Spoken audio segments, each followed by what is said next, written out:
Hello, everybody. This video, we are covering Chapter 7 on gathering materials.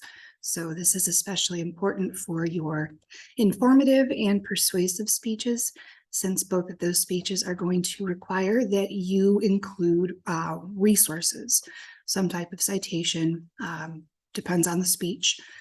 So where do you start? What do you need to know about gathering materials? Oops, I just went too far.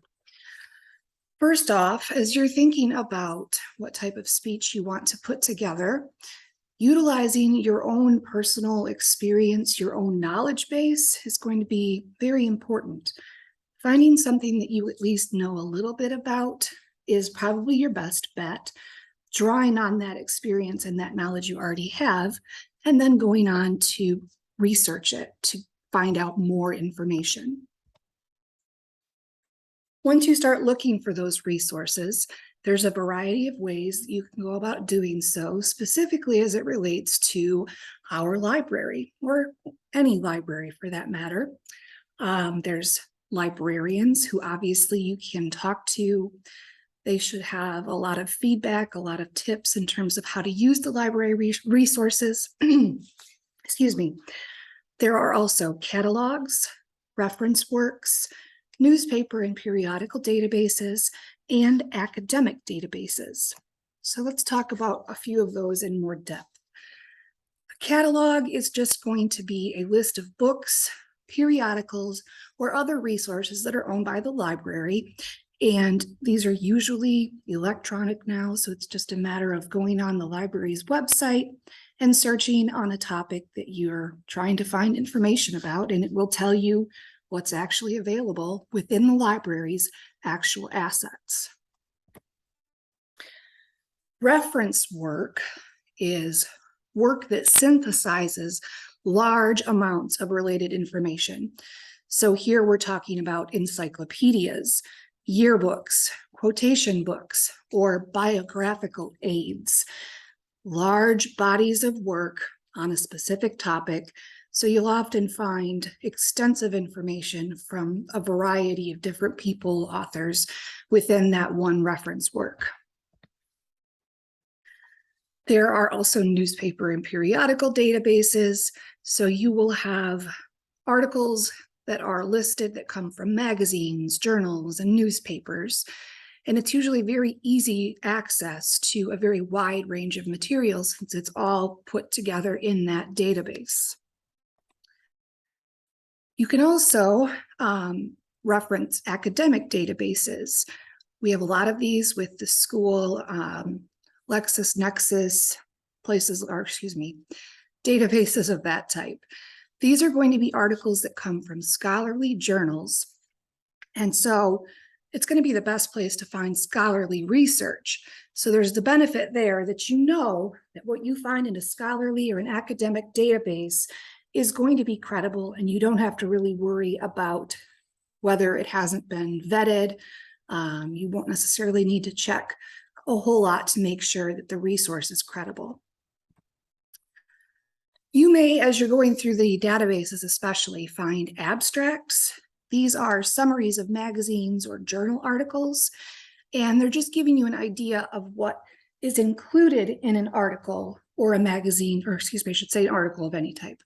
Do not cite those abstracts alone. It may be kind of appealing since it's a much shorter amount of information that you have to read, but you can't cite from the abstract.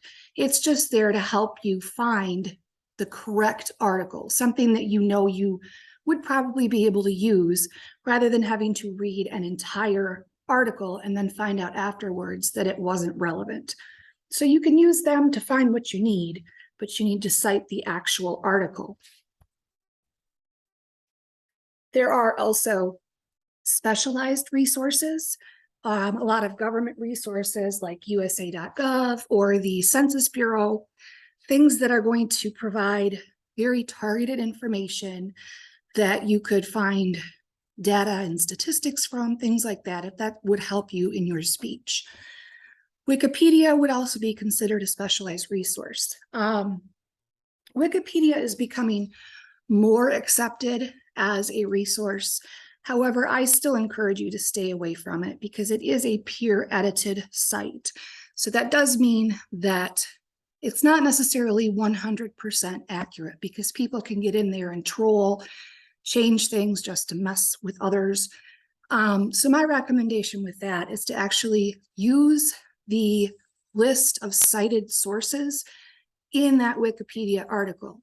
That will show you, oh, we got the information from all these other articles. And so you could go to those, and those will probably more than likely be credible, especially compared to the Wikipedia page. As you're evaluating these documents, trying to make sure that they are credible, look at the authorship. Who wrote it? Do they mention who wrote it? If they don't, that's a big no-no. You definitely don't want to use a source that doesn't have an author listed. But then even if it is, even if they do list an author, you still want to be sure that they're credible, that they're truthful, etc. Sponsorship is another way to evaluate a document.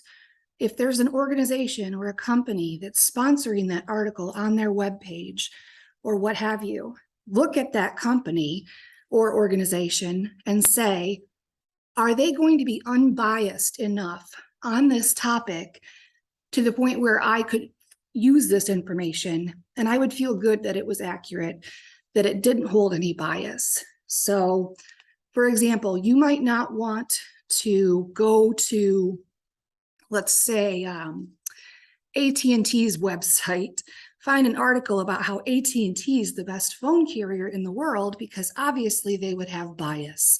Even if it was a study or a survey that they did themselves, that they, had a credible author of, it doesn't matter because there's still probably going to be some bias there. And then you also want to look at the recency of the article. So a lot of things change, so you want to look for an article that's relatively recent. But then you might also find that there are topics, especially historical topics, where maybe some of the older articles will still be applicable. So you kind of just have to gauge, like, do I need to look for something newer? Or is this the kind of thing that really is enduring, hasn't changed a whole lot? And then see if you feel comfortable with when that article is published. You can also do an interview for source material. This is an interview where you're actually getting information for your speech from someone that would be considered a specialist in the field or an expert in the topic that you're actually speaking on. In those interviews, there's a few questions that you want to avoid. You want to make sure that you avoid asking questions that are going to be answerable without bringing them up in the interview. If you know the answer to a question already, don't waste the interviewee's time by asking them those questions. Also, don't ask them leading questions. If you really want a certain answer to a question, you should try to avoid phrasing the question in a way that you're going to get that answer. You want to leave it to open-ended questions where the interviewee can be honest and they're not maybe being swayed to provide an answer that you're really hoping for. You also want to make sure and avoid any hostile or loaded questions. If somebody's giving you an interview, you want to be polite to them, and you don't want to create a hostile environment since they're doing you a favor. And you want to make sure, again, that it's not going to be a biased source as a result of the way that you ask some questions. General tips for research as you start doing it: make sure that you start early.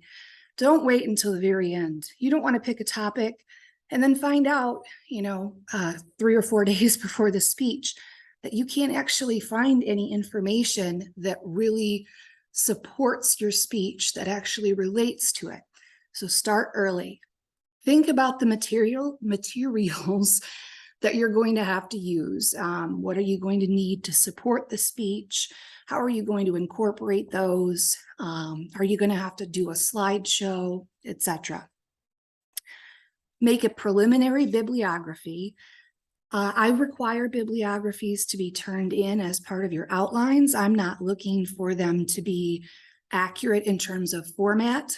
I just want to know where you got the information. So as you're doing the research, make sure you keep track of any site that you say, you know, I might use this information, I might not.